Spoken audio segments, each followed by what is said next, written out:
Hi, I'm Julian with AT&T. I'm sorry you're having trouble with your phone line. I'm here to show you 3 simple steps that you can perform yourself to see if we can't get your phone line up and running in just a few minutes. This is easy, hands-on work. You're going to need 2 tools to get started. Number 1, screwdriver. Number 2, standard corded telephone.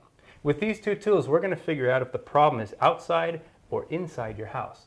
But first, let's head outside and find your telephone line. Follow the phone line to where it physically connects to your house. You're going to find a box that looks like this. Unscrew the box and open the lid. Inside you'll find a telephone jack that looks like this. Now remove the plug from the jack and plug your phone into the jack. Listen for a dial tone.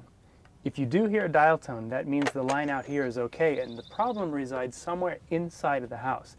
If you don't hear a dial tone, that means the line out here is problematic. In either case, unplug your phone, re-plug in the line, and close the box. Okay, if you didn't hear a dial tone here, it's time to call AT&T or visit us online and schedule a repair technician. We'll be out as quickly as we can to fix your line. If you did hear a dial tone out here, then it's time to move on to the next video where we'll check your DSL filters.